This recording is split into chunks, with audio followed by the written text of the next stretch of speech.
This is your life. There's only one of you. There will never ever be another one of you through all existence as you are right now. That means that you are a gift. And when you have a gift that's so special and there's only one of a kind, you cherish that gift. You hold that gift. You love that gift. And you give everything to that gift, because that before you know it, that gift is gone. And it will never ever return again.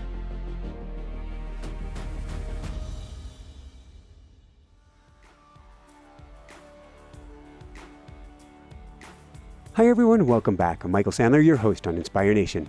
If you've ever wanted to drop the darkness and move toward the light, then do we have the Spirit Hacking Show for you. Today I'll be speaking with Shaman Durek, a 6th-generation shaman, an author, activist, and women's empowerment leader, a new best homie, though he doesn't know it yet, and author of my absolute favorite spirit book of the year, Spirit Hacking. And that's just what I want to speak with him about today, about shamanic keys to reclaim your power, come out of the dark, and light up the world. That, plus we'll talk about bread and circuses, Fleckers and AVF, temporary spirit blindness, Martin Luther King, a love beach and bone-free hands, shamanic harmonic ninja sorcery, and what in the world a white stork sitting on your head has to do with anything.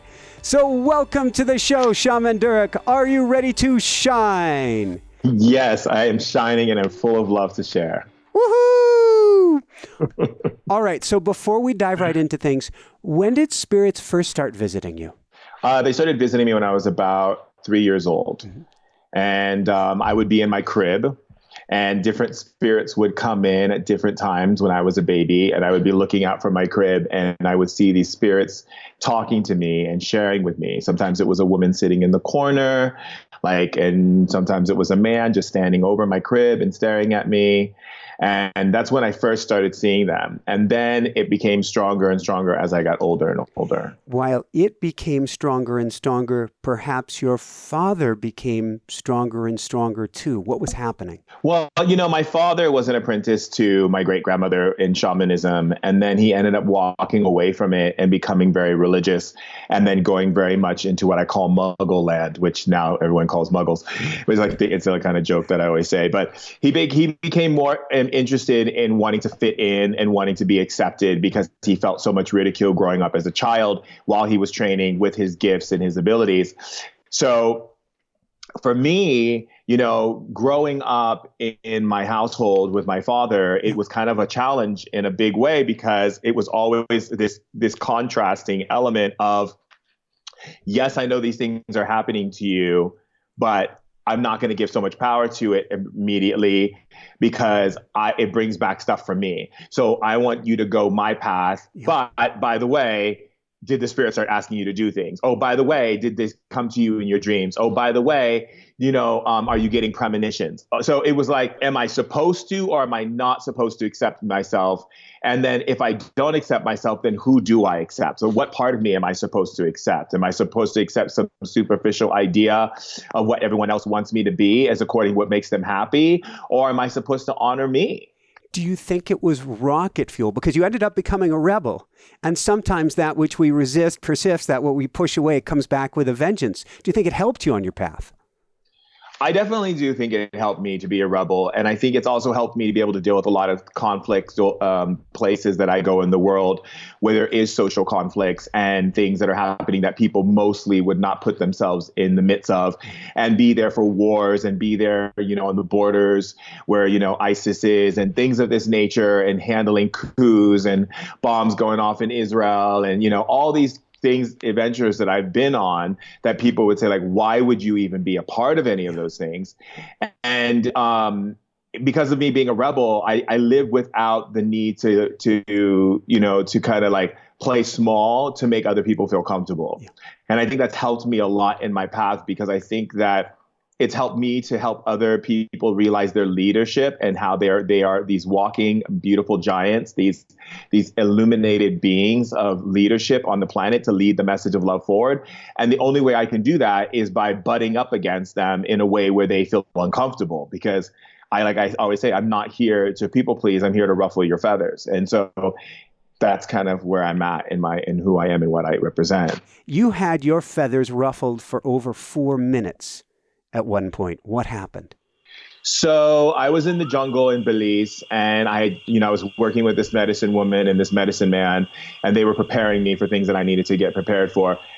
I came back and I woke up, and there was a spirit in my room. It was pretty tall, and it said to me, are you ready for your challenge? And I was like, yeah. And it reached into my body, and I got up and I fell down on the floor and I started gasping, and I like crawled to the phone, called my friend Marcus. My friend Marcus came, picked me up off the floor, put me in his truck, was driving me to hospital, and I had a seizure. My head smashed into the dashboard a couple times. And then I woke up and I saw, I was like, oh my God, what's happening to me? And he's like, you're having a seizure, an ambulance is coming. And then I had another seizure. And then I woke up in the ambulance. I'm like, what's happening? And they're like, you just had like 7 rolling seizures. We're getting you to the hospital. So I've never had a seizure before. And being that I am a shaman, I always have this idea of like anything I haven't done before, it's like a new experience. So I'm like, oh, that's what a seizure was like. And I remember the emergency guy going like, really? Like, like, I'm like, yeah, I've never had a seizure before. So it's, that's definitely a human experience. Yeah. So I get to the hospital, they roll me in. I'm there. My friend Marcus is holding my hands. They don't have any room. So they're trying to get someone to come in to take a look at me. And all of a sudden the room goes to like liquid and this bright light. And there's this woman who walks from the light. And she pretty much says to me, don't fight. Don't try to like hold on, because it's going to be more painful. Like when we come, just let go. It's going to be okay. And all of a sudden I looked at him and I was like, oh my God, I'm going to die. And he was like, no, you're not going to die. I'm going to go get someone. And I was like, no, please don't leave me. And I had like tears in my eyes. And sorry, I was like, oh, pause, because it brings back a lot of stuff for me. Okay. So I said, please don't leave me, because I didn't want to die alone. That was like my biggest fear. And so he was like, I'm not going to leave you, but you're not going to die. And I'm like, I'm sorry, Marcus, but I'm going to die. And I already know, and I just don't want to be alone when it happens. So if you would just give me that favor and just let them come when it happens and just don't leave my side. And he was like, when is it going to happen? I said, the spirit said it's going to happen in a couple minutes. And so I don't know exactly when, but it's going to happen. And I just ask you don't leave my side. And so he stayed by my side.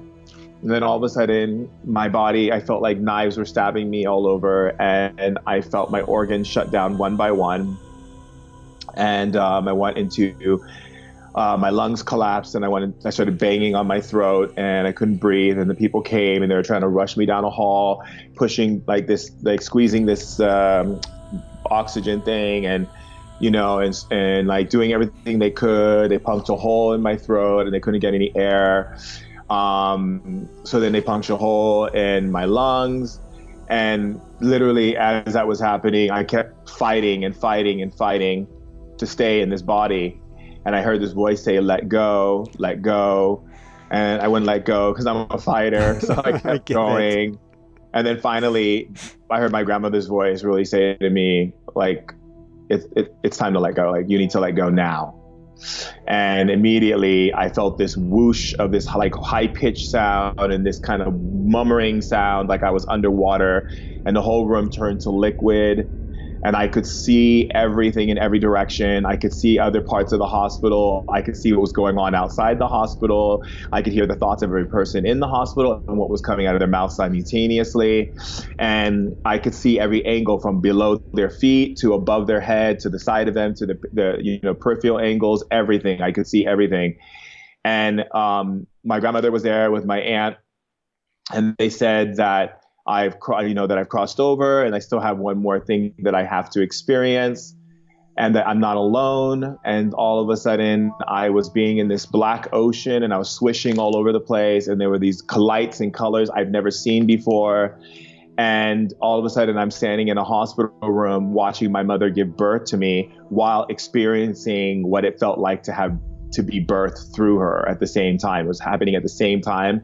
And I was experiencing emotions from both aspects of what I saw and what I was feeling as the birth. And then it went from every experience in my life, from my first day at school to my first fight to my first heartbreak to like everything. And at the very end, there was this immense love I had for everything. And it was so warm. And this light came, and this light kind of like absorbed me into it like liquid. And I started floating in this ocean with all these bright colors and this like beautiful lights. And it was moving so fast, like a river. It was like a river.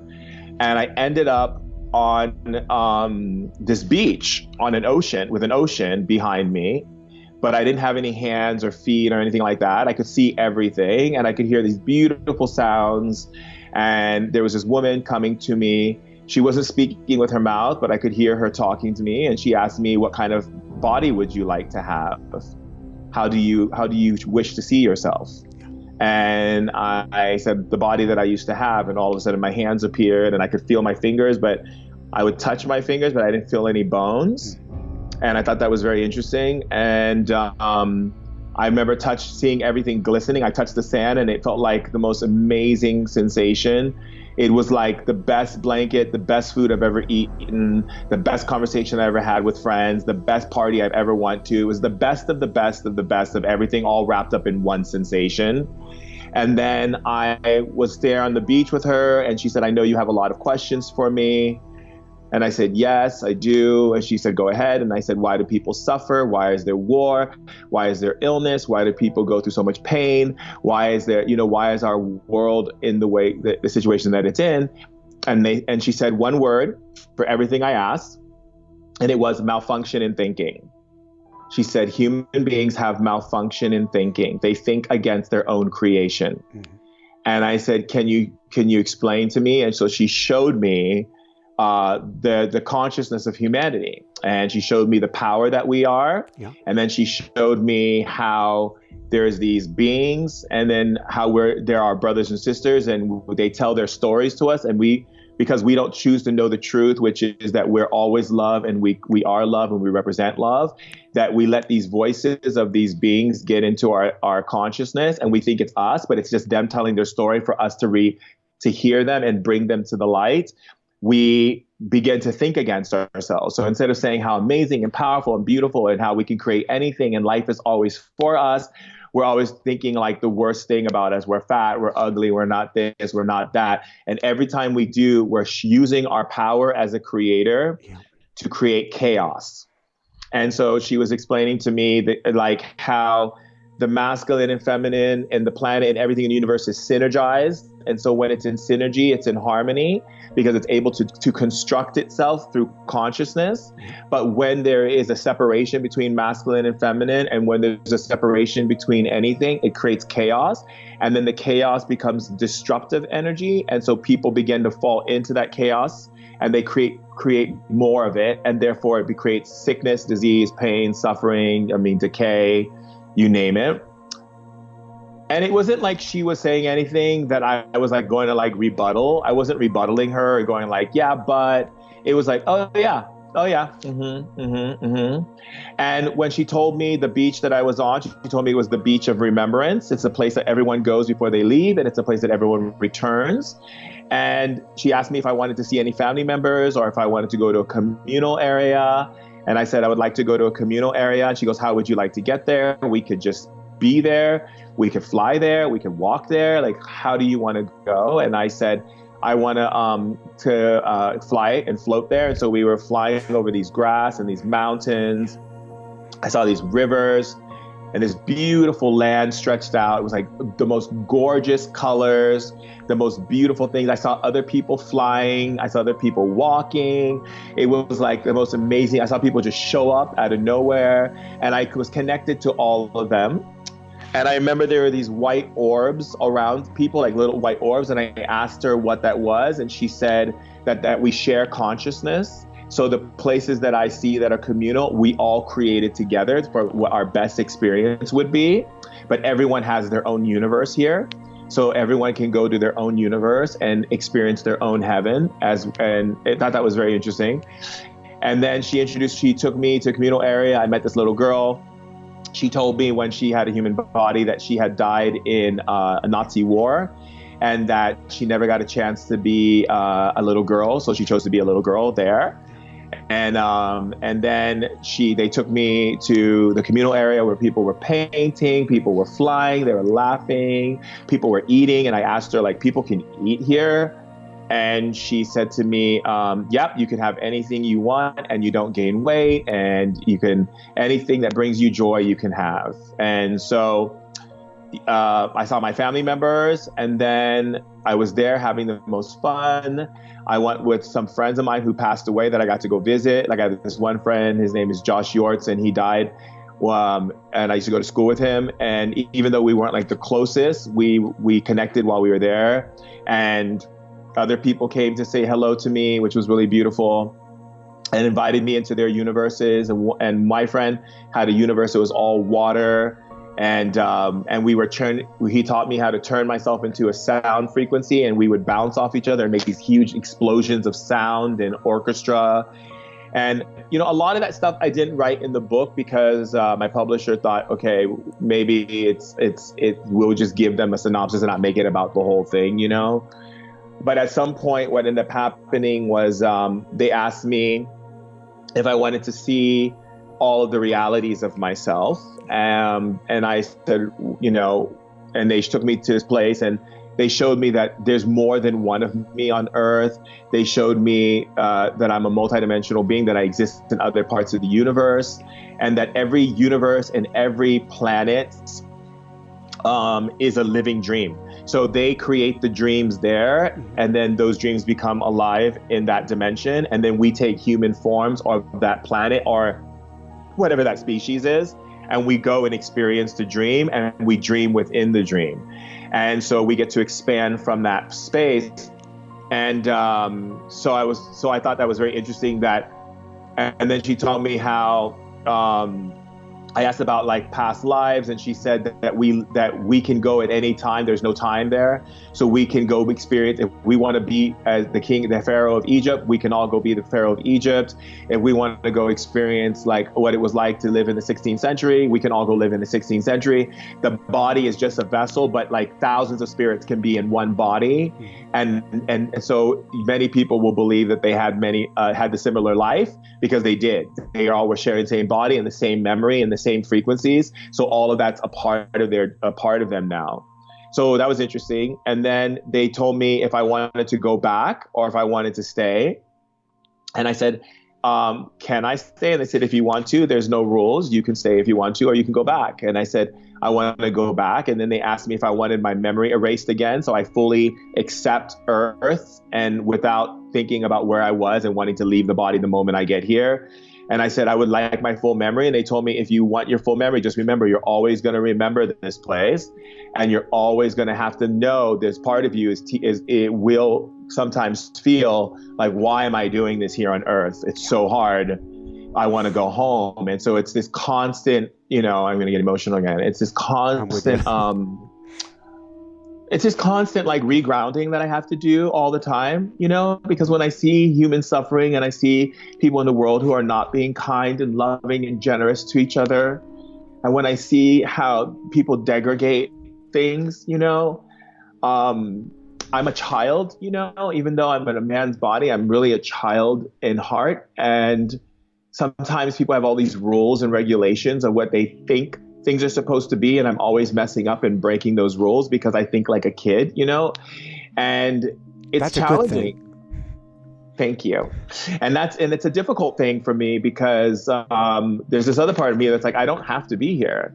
I can go. But what keeps me here is the fact that I have a lot of information because I've been to Earth many times. I learned about that when I died. And I can, you know, share a lot of things I think would support people without sugarcoating it for them and without dulling it down, and just give them the way that, you know, just give them my love by giving them truth. And that's kind of why I chose to come back, because I knew that I can always come back to this place, you know, but there's so many of my brothers and sisters who are on Earth who've been shrouded with this dark cloud, and you don't realize how powerful they are. And if I can just, be a loving interruption in people's lives, even just for a moment, I think that to me is it's everything, because I can always go home, but like my brothers and sisters here, like to know that someone's here who says like, you know what, I love you. You're not crazy. You're not alone.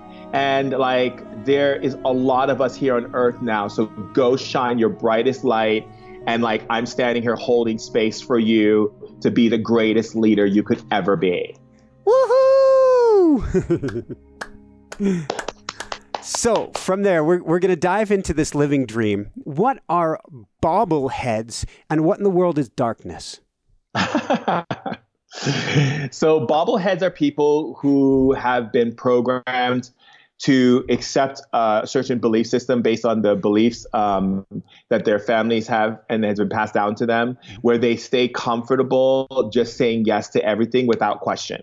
So it's the idea, like when you drive a car, you have that little bobblehead on your car and the head just goes up and down like this. That's what I call a bobblehead. A bobblehead is someone who just chooses to say yes to everything that is dysfunctional and discord, and just like they're just yes people to the system.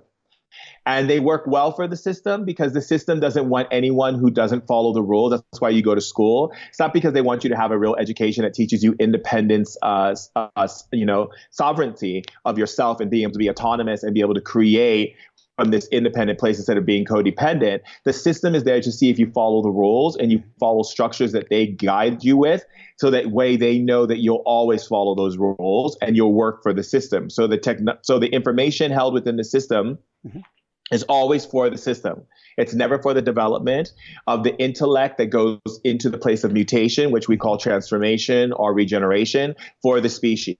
So basically, a bobblehead is someone who just keeps saying yes to everything without really questioning the reality that they're living, questioning if they're really happy or if they're really sad, questioning, are they really excited about being in this relationship? Are they amplifying love in it, or are they causing more chaos? So that's a bobblehead. And then darkness, we have free will, and every spirit on this planet has the ability to use their power to transfer more love, amplify more love, and radiate more love into the world, or you can choose to add to more chaos. So it's the consciousness that human beings, like I said recently to a friend of mine, they're like, oh, I can't believe what's going on in the world. And like all these dictators and this and that and the other, they're putting out so much pollution and so much darkness in the world.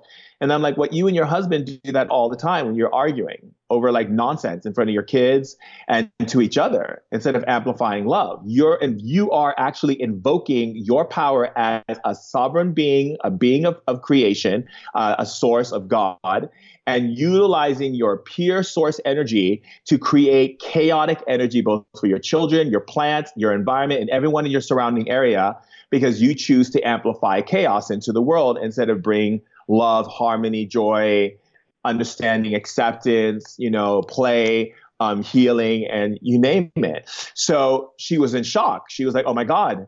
And her husband's like, he's right. We are contributing to that energy that we're so complaining about. So darkness is basically beings who, when they died, when I said I got to see my whole life played out for me, I accepted it. Whereas some beings don't accept it. They can't accept it. So they need a place to hide. So they go to this void. And in order to stay in that void, they need to fill that void.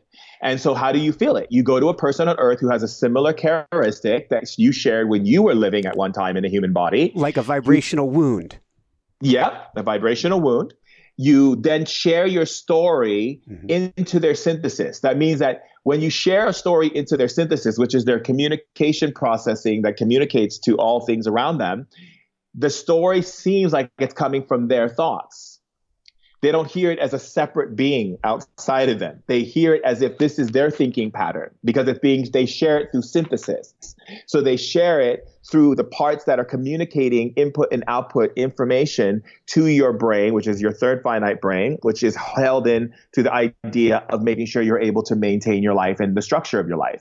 So when someone hears, I'm fat, I'm ugly, I'm stupid, I'm not good enough, and holds on to grudges and anger and rage and all these things, these are disembodied spirits who want to go home to the light. But in order to get home, they need someone who is of the light to show them to the light because they made a choice not to go to the light. But to do so, they have to tell their story to you in hopes that you, and the reason why I say hope, because hope is a crossroads in African shamanism, which means it can work and it may not work. And so the idea is that there's two ways for them. Either one, they get you to join them in the darkness by polluting you to the point where you use your powers for darkness so many times that you actually begin to believe that's what you are, and then you accept it, claim it, and then your ego supports the narrative, and now you become this dark being who's inhabiting darkness through every action that you do and through the words you speak. Or you recognize that it's a disembodied spirit who needs your help. And because you're a being of love, you say, do you need my help to go home? Because obviously you keep telling me things like you're fat and all that, which means that must have been your struggles when you were living.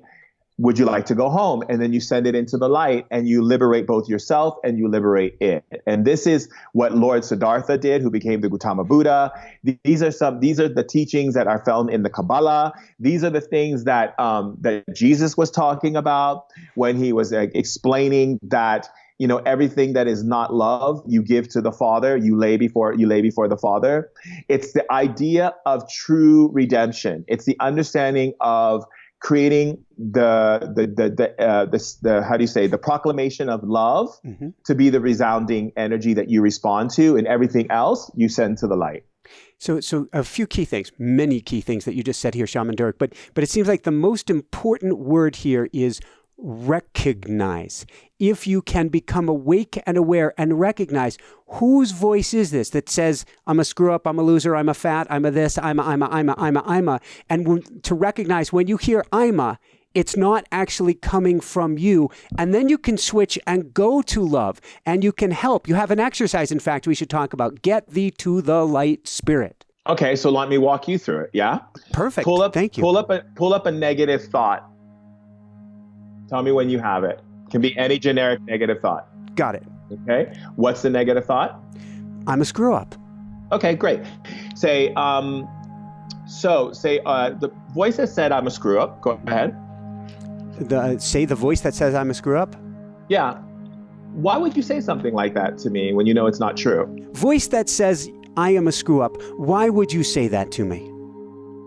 To pull you down into the darkness. Okay. Say, do you need my help to go home? Do you need my help to go home? Yes, absolutely. Okay, so I'm taking you to the light. I'm taking you to the light. I'm taking you to a place of unconditional love. I'm taking you to a place of unconditional love. And I'm changing you back to your original form with my powers. I'm changing you back to your original form with my powers. How do you feel now that you're in the light, spirit? How do you feel now that you're in the light, spirit? And I hear a woohoo. And do you see what you were doing to me when you were serving the darkness? And do you see what you were doing to me when you were serving the darkness? Yes. And what do you have to say about that? And what do you have to say about that? It was a mistake. I didn't know what I was doing. I was clinging and trying to hold on. Say, I understand. I understand. Do you have any wisdom for me now that you're in the light? Do you have any wisdom for me now that you're in the light? You don't recognize your greatness. You believe that you do, but you're still not fully standing in the light. You're not accepting who you truly are and what you're capable of being.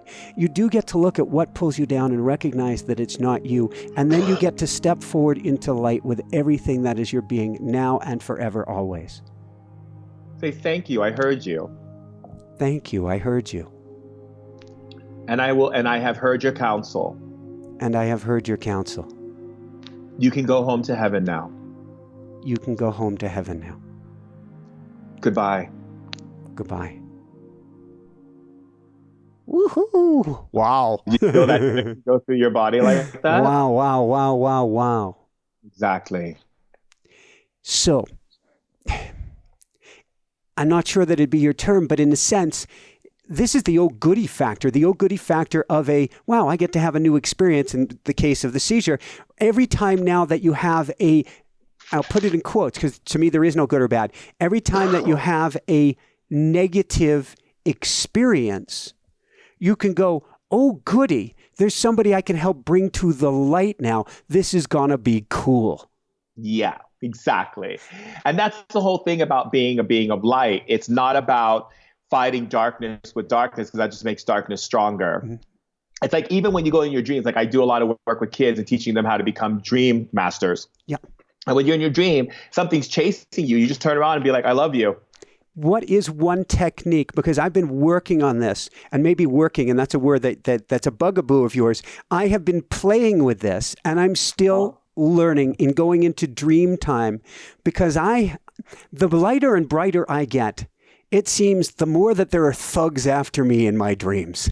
Okay, so the thugs are coming after you to show you how you're projecting energy on Earth. Mm-hmm. So spirits from the darkness will enter your dream world as well to help you, but also to help themselves. So the thing is, the more you get brighter, you're creating an idea on Earth that if you get brighter and brighter and brighter, there's going to be more people who are going to be against you. So then when you go into the dream world, that gets projected into the dream world to see, like, do you want to believe that? Yeah. Is that something that you need to believe? And if it is the same case that that's going to be what it is, how do you deal with it?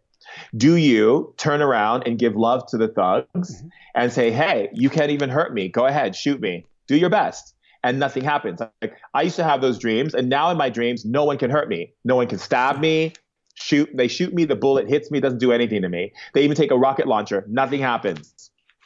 And the consciousness of that is that you're becoming untouchable in spirit, which means you're building your spiritual immunity. And in shamanism, we use dream time as a way to transfer powers into the physical world, because what you learn in the dream world gets transferred into the physical world, and what you learn in the physical world gets transferred into the dream world. And so it becomes this beautiful cohesive symbiosis, and you literally begin to access all these new awarenesses that you didn't even know you had. Beautiful, beautiful. Carl Jung said the dream world is the waking world. The waking world is the dream world. And you talked about things going in both directions. So what is the challenge we have right now with music and movies and the lyrics that we get stuck in our head? There's one from years ago in the gym, I'm only human, I'm only human, I'm only human. What are these things doing to us when we're repeating them or watching them? So in the book, we talk about brain sting in the spirit hacking book. And what it does is that if you are subjecting yourself, like, I'm a big country music listener. Yeah. I love country music because it's from the heart, it's from the soul, and I feel really comfortable listening to it. But, sometimes I'll go out and I'll hear like hip hop and different pop music and whatever. And sometimes there'll be lyrics that are so degrading and so just completely dehumanizes humans to becoming so small and so like completely empty that I just tap on the back of my head and say, release me from this, do not take this energy in. And it's a hack that helps you to not take in brain sting. It's really important for us to realize that words are codes. And like in the Kabbalah, you say like every word opens up a doorway. And in Sanskrit, you say every word opens up a power or an energy. So if you're like chanting to Durga or Lakshmi, or when you pray, if you pray, you're actually accessing energies of your own awareness that allows you to access the part of your awareness that is the God awareness that does the healing on you that you're praying about. So in truth, it's not like Lakshmi is sitting there waiting for you and then all of a sudden Lakshmi comes. It's the energy that comes from it. It's the doorway that opens into your consciousness that gives you the ability to unlock those abilities and those faculties within yourself. So what happens is when we speak, we're writing code. And what I've learned from spirit is that God, our creation, doesn't live in duality. Whatever you say, you're writing code. And then it goes into God, which is the creator. And God said, fine, absolutely. I'm going to amplify your code for you. And then your ego is going to make sure that you believe in what you're saying. So your ego's job is to support your narrative. It's kind of like when you were a kid and you play in a playground and there's that school teacher who blows the whistle and says, get back on the playground. You can't go in this area. So your ego's like that. Your ego just does one thing. It goes, so there's no good men in the world? Okay, got it. I will send you all the worst men that you could possibly imagine so you can be right. Anything else, God? Oh, what'd you say? Life is hard? Okay, I'll make sure I send every obstacle and everything in your path to make sure life is hard for you. Anything else you'd like? Yeah, so, I feel like people don't like me. Okay, great. Next time you go to a party, I'll make sure when you look at people, they'll have a look on their face that will make you think that they don't like you when actually they're thinking about something completely different.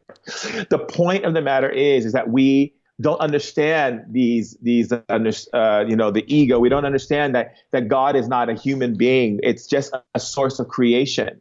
So how we speak and how we think is really important.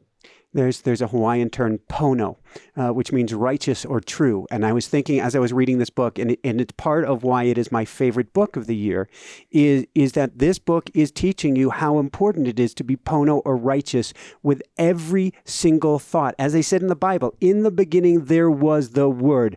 Our words matter. Yes. On that note, Hey. I have a concept I call the future present. What do you mean to past tease your future? Because I think this is such an important hack as a creator. So when we're talking about, past tense, your future, right? It's the understanding like when you manifest anything, you have a choice to manifest from the linear perspective, which means it'll take a very long time for it to happen, because your consciousness, your brain knows that there's one aspect of your consciousness that is programmed for this world, but there's a deep subconscious aspect that knows that it's actually quantum. Yeah. And so when you say, I'm going to create this, your being goes going. How do you go when you're the creator? Where are you going? Where? When? What date? What time? What minute? Is there a month that you're going? When is this going to happen? There's no information to back up your going. So we just go ahead and throw it in the void. Yeah. The brain goes, I can't do anything with this. This makes no sense. Delete. Okay. So when you say, like, for instance, I said to a friend of mine, I love how amazing it was when I went to Iceland that I ended up being on television. And then because of that, I got an opportunity to sit down with the first lady president and share some of my ideas around policy and what's happening on a global level that I thought would, support her in some way. My friends are like, really, Durek? How are you going to meet the first lady president? I'm like, I'm going to meet the first lady president. And that's it. Like that I've already done. It's existing already in my quantum. And so therefore, when you create something when you're aware of the quantum, then the quantum becomes aware of you. And I love that understanding. And so immediately I got to Iceland, got there. My publicist called and goes, oh, Channel 2 wants to do a big story about you being here in Iceland. So they did a big story at me. And then 2 days later, I get a phone call from my publicist saying, oh, the first lady president wants to meet with you. So I'm sitting in her house with the prime minister, with the House of Parliament, and and with the person from United Nations, and we're having tea and crumpets. And I said, so how did you find out about me? She goes, it's a funny thing. She goes, I never watch TV, but someone of the people who work in my home, they were watching TV, and I happened to cross through the room, and I heard Shaman, and something told me in my head to look at the screen, and so I started to watch your segment on Channel 2. And there it was. And I said, I want to meet this shaman. I want to sit down and talk to this shaman. And so I had her contact your thing, and this is why you're here.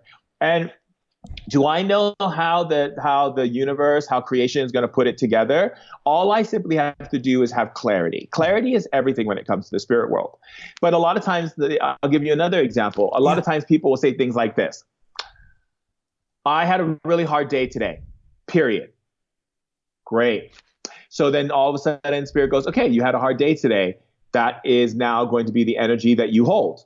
But if you say, I had a hard day today, however, these amazing energies came in and started shifting me out of that experience and opening up new ways and new perspectives of me to see that my day wasn't hard. It was a challenge for me to grow because it's opening up these other doorways of consciousness that I didn't even know existed. Wow, that is amazing, period. Now the spirits have something to work with. Or should I say something to love on? Because the consciousness of reality is based on how you see it. So consciousness can only go as far as you allow it to go. Reality is either a box or it's this endless space of openness, depending upon how much data open and data closed you are. So if you're a data open person, you give consciousness more space to roam and to build and to create. But if you are a data closed person, then you accept yourself as a linear being, which is what the Matrix wants, and you follow the rules as according to be a linear being by saying things like, I'm going to do this or I'm going to do that, versus I've already done it because I had the thought. The moment you think something, it's already happened. Woohoo! So from there, let's talk a little bit more about some things we do that are not Pono with our minds. First off, what's a BVP and what's the danger of playing this game? The biggest victim, is that the one you're talking about? Biggest Right? victim on the planet. Planet, biggest victim on the planet. So victim consciousness has gotten it's definitely has gotten its position in the trending factor on planet Earth. Human beings use victim consciousness as a way to describe themselves and ways to get people to learn about them, to know about them, and to share about them. Even in my book, I talk about things that happened to me as a child, but not as a place as a victim, but as an opportunity for people to see that, yes, these things happen to me, but I'm not going to dwell there. I'm not going to be like, oh, woe is me, poor me, oh my God, I was molested, I went through this, I had abuse, it's not necessary. Being a victim literally shifts your mind to create what we call a structure of alignment. That structure of alignment then aligns you to more reasons to be a victim. So it could be all of a sudden someone cuts you off, someone steals money from you, someone does this from you, someone does that from you. The whole narrative of being a victim then becomes what we call superimposed as your reality. And the characters within your reality game, as I call it, are now there to set up you being a victim so that you don't have to step into your power. Because look, there's one thing to be a victim and then to like feel it, go through the pain of it, and then go through the healing of it, but then use the victim energy, the pain, the suffering as fuel to become a leader. Like people like Dr. Martin Luther King or Helen Keller, or, there's so many amazing people who, Milo Angelou, the list goes on, it's amazing. Some of the most powerful people in the world took their pain and transformed it into light consciousness for the betterment of all humankind. And so that getting trapped in that is not a good place to be. Thank you. Yesterday, it's interesting. I've read your book over the last few days. Yesterday, I got to drive to Denver to meet another shaman. Amazing, amazing experience. Today, I got to drive back from Denver. It's like driving from New York to Boston and back in 24 hours. Yesterday, the highway was closed twice, and I was stopped for several hours with your beautiful book. Today, the highway was stopped again with an accident. Now, I could choose. This is something you say people misuse or disrespect their attention. I could choose to focus on, wow, and literally rub our neck and look at the accident where I go by and dwell on the negative. What do we want to do with our intention?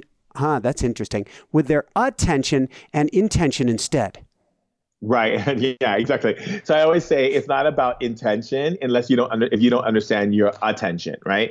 So, okay, say you're in a car and you do see accident. You can either turn to the accident instead of focusing on the negative. You start praying for the family that everything's going to work out for everyone and that healing is going to manifest in the most beautiful and most easy and effortless way. You can then take that energy of that accident and you could choose to focus on, because everything's not moving and there's no traffic is there, you can choose to focus on saying beautiful, loving up yourself words such as, I'm such an amazing person. I love how beautiful you are. I love how gracious you are. You can do a multiple of things. You can sing a song, you can do a lot of things. You can even turn on your phone and talk to a friend on the speaker and tell them how beautiful and amazing they are and that you were thinking about them in your day. The choice is yours. The thing that we have to remember is attention is where your intention goes. So a lot of times people are like, oh, create an intention. I'm like, how can you do that without deciding where your attention is? The conscious human being is not a conscious human being because they do yoga and because they do breath work and because they drink green smoothies and because they do everything that's told to them to do to be spiritual. That is not a conscious being. That is a person who's really good at following rules, which means you're still in the matrix. A conscious being is one who knows that true wellness is realness. It is the ability to be real with yourself.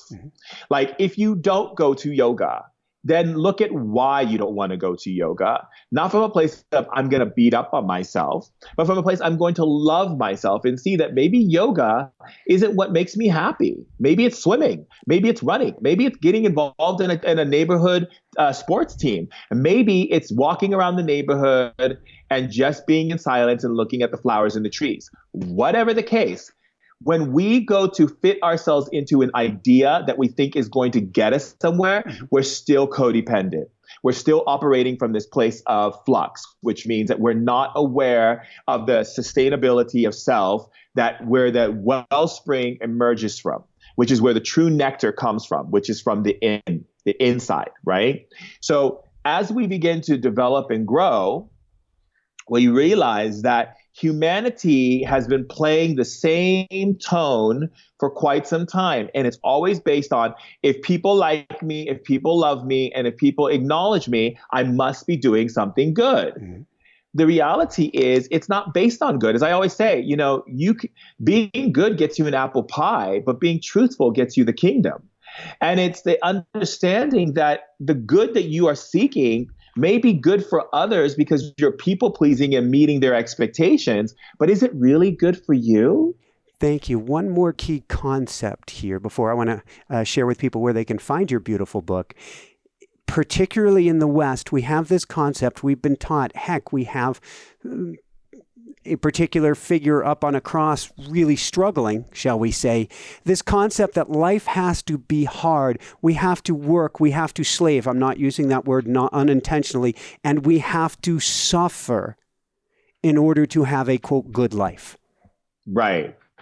So for me, I love Jesus. I love everything about Jesus. Woo-hoo. But what I love about Jesus is that Jesus was able to fully embody God in physical form, mm-hmm. and also embody our darkness in physical form, which I think is pretty rad.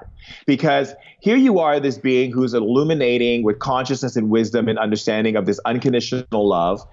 And not only are you loving so deeply, you're also loving us through our lies. And so you're willing to take the lie of humanity into your own body as a sacrifice. So you put yourself in a situation which he could have avoided. He could have avoided that situation, but he chose to let himself get in a situation and saw all the steps that led up to it, because he knew that human beings operate in this place of that you need to suffer and victim and all that. But he didn't die on the cross to say that every time we have to suffer in order to be illuminate beings. He didn't die on the cross for that reason. He died on the cross for the lie of humanity, the lie of humanity that you have to that we have to continue to suffer in order to be exalted. And so when he died, he's like, this will be the last suffering. I'm showing you the path. I'm going to give you the last human suffering of taking on all the burden and pain and hurt, the lies, the deception. When they asked him, do you want to take this person out of prison, or do you want this person? They chose a rapist and killer versus choosing Christ to come out. All of these different things come because human beings were afraid of his power. Mm-hmm. So what he was dying for was the fear of human beings being afraid of their power. And he said unto his disciples, you will do greater things than I. That means what? That means that you are not to worship me as an idol, because if you worship anything as an idol, you will never see yourself being able to do greater things than that idol. And so the consciousness is stop using the narrative, I have to suffer in order to be spiritual. I have to go through pain in order to find grace. I have to go through this in order to get to that. It's not true. That's all been dealt with already. And so every time we have these pictures of Jesus on a cross, it's like, no, why don't we have pictures of Jesus with arms open, smiling and laughing and sharing and being happy and healing and showing the power of the Spirit in flesh, in action. So we as human beings have a choice to either disconnect from the narrative. I have to suffer in order so I can enjoy. So I have to work hard so I can have that Lamborghini. Like a friend of mine in LA, and he lives in Bel Air, we make this inside joke with friends. Every time he has an event at his house, we always say, how many times is he going to say, I worked really hard for that? So we go to the party, all of us make bets, and we watch him through the whole party. New people are coming into his house, and they're like, oh my God, look at all your cars. And he'll say, I worked really, really hard for that. We're like, oh, there's one. And then someone will be like, oh my God, I love this art piece. Wow, I've seen this art in Art Basel. That's a really expensive piece. He's like, yeah, I worked really hard for it. And the reality is, when I sat down with him, I said, do you realize that you say this all the time and that you never really enjoy your Ferrari or your Lamborghini? You never really take vacations. You're a workaholic. So you're telling the truth. You do work hard for it, but you work hard for something that you don't get to enjoy. And that's not a life. And so why? He feels that he has to work hard because he probably had a father who said you have to work hard in order to make ends meet. And so he created this kind of cycle of, if I don't work hard, I can't have nice things. But it's not about that. It's about you get to decide how and in the way you choose to write your script or your narrative to how you want life to be. Now, you can easily say, you know what? I don't need to walk through thorny bushes to be able to come into enlightenment. I don't need to go to the top of a mountain or take ayahuasca to become awakened. I don't need to lose a finger in Kilimanjaro because of the fact that I thought this would be the spiritual path for me to get to. I don't need to sit in a dark cave for a whole week. I can just learn to have more time for myself, be more authentic with myself, and truly live in realness with myself. Awesome, awesome. I was going to say any last words of wisdom. You may have done that, but I'll ask anyway before we jump into a real short meditation. Any last words of wisdom you want to share today, Shaman Durek? I would say my last words of wisdom is simply which is, this is your life. There's only one of you. There will never, ever be another one of you through all existence as you are right now. No matter how many mathematical equations you choose to look through, there will never be another one of you. And that means what? That means that you are a gift. And when you have a gift that's so special and there's only one of a kind, you cherish that gift. You hold that gift. You love that gift. And you give everything to that gift because that before you know it, that gift is gone and it will never, ever return again. So cherish you. And if people in your life don't cherish you and see you as that beautiful gift, then you don't have time for those people in your life right now because you need to be around people who recognize the diamond. Woohoo! Love it, love it, love it. This has been brilliant. I'm almost without words for the superlatives. I want everybody to get this book. I'm not just saying it's my absolute favorite spiritual book of this last year. It is going to me to retrain your mind. And if you do that, in the beginning, there was the word, everything else will follow. So I can't thank you enough. Would you mind leading us in a short meditation? Anything you're called to. Absolutely. I'll do a shamanic meditation for you.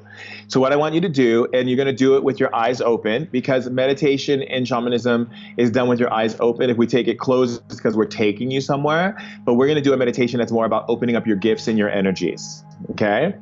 So what I want you to do is take a deep breath. Good. And then take another deep breath. And notice the sensations in your body. And notice where there's energies showing up in your body.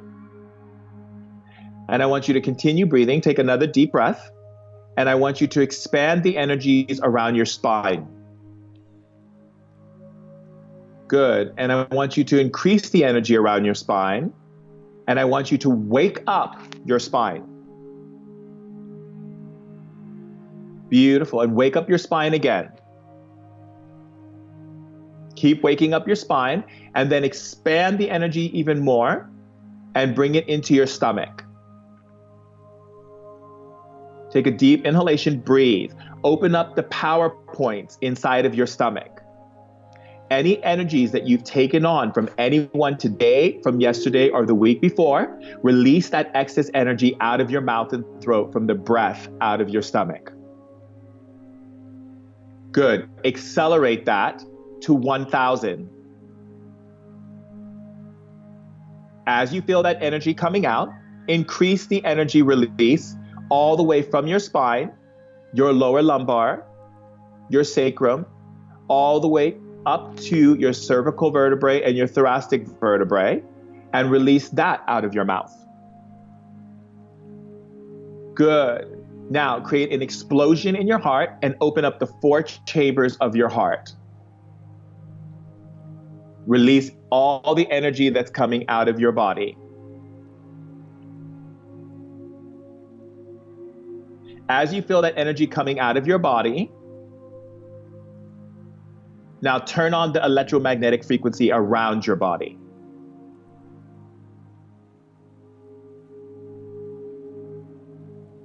Good. And as that energy of the electromagnetic frequency is turning on, then turn it up even higher until you feel the buzzing sensation in your body. As you feel the buzzing sensation, pull more of the energies that do not belong to you from other people's energies out of your mouth and throat.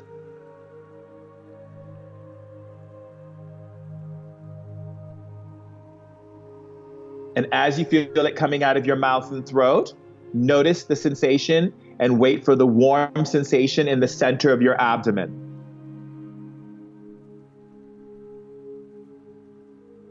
As you feel that warm sensation, expand your energy outward, upward, and downward simultaneously.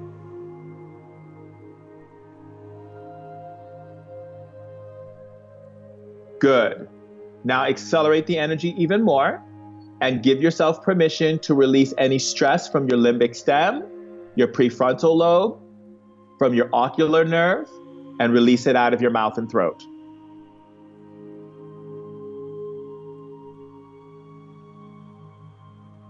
Now increase the oxygen into your bloodstream and bring your breath to full capacity and expansion. When you feel that, increase it.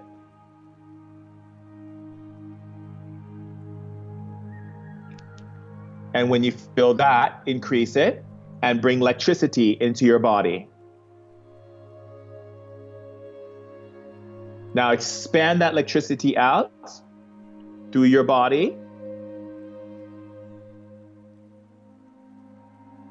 Now rev the energy of that electricity. Rev it up. And shock your body with the electricity from the spirit world. Rev the energy up again and shock your body at 1,000 with the energy of the spirit world. And rev it up again and shock your body at 2,000 with the energy of the spirit world. And rev it up again and shock your body at 3,000. And rev up that electricity again and shock your body at 4,000. And rev up that energy again and shock your body at 5,000. Rev up that energy again and shock your body at 6,000. Rev up that energy again, expand your meridians, and shock your body at 7,000. Rev up that energy again, and shock your body at 8,000. Rev up that energy again, and shock your body at 9,000. Accessing the dimensional planes of electricity that move outside of the outer sphere of our planet. Rev it up again, and shock your body at 10,000. Now increase it and feel the laughter growing inside of your body. Feel the joy inside of your body. When you feel the laughter building, increase it to 1,000. 2,000. 3,000. 4,000. 5,000. 6,000. 7,000. 8,000. 9,000. 10,000. Now accelerate your laughter to enlightenment. And laugh at everything that you took way too seriously. Every time you took things seriously, accelerate the laughter through your body and shock your body with laughter. At 1,000. Rev up the electricity and shock your body with uncontrollable laughter at 2,000. Rev up the electricity and shock your body with uncontrollable laughter at 3,000. Rev up the electricity and shock your body with uncontrollable laughter at 4,000. 5,000. 6,000. Good. 7,000. 8,000. 9,000. And 10,000. Now have the spirits tickle you.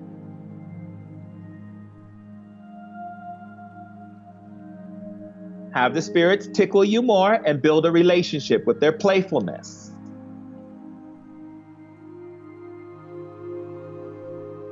And have them tickle you even more.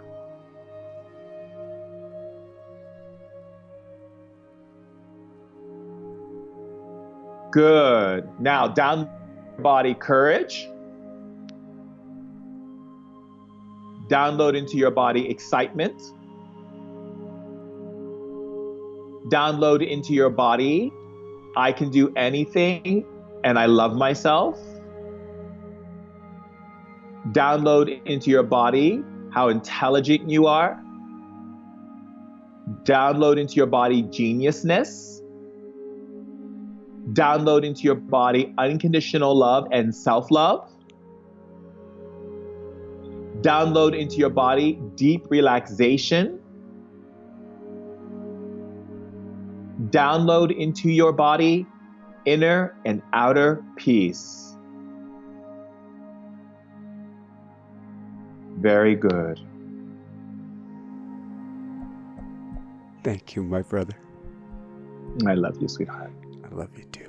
I offer a lot of meditations that are going to be up on my shamandurek.com for my shamanic school.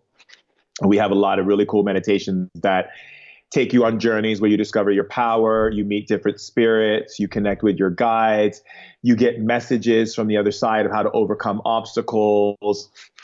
I mean, you learn how to develop your powers where you can learn how to merge with fire, with ice. You get to go into other dimensions and meet other beings that can help you in your life. Like we've created, my whole idea of creating meditation is to use the shamanic principles of meditation, that if you don't feel it, it's not real.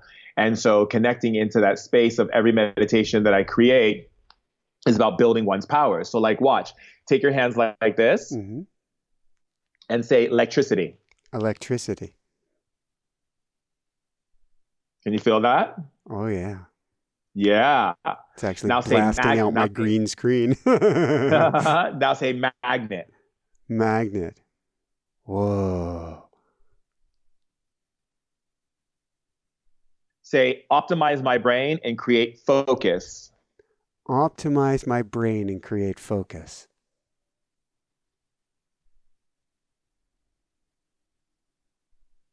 Say ground my body into the earth 3 layers deep. Ground my body into the earth 3 layers deep.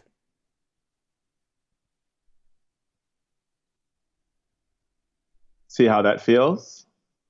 I am mountain. That's right. Every meditation, I open up your shamanic powers inside of you.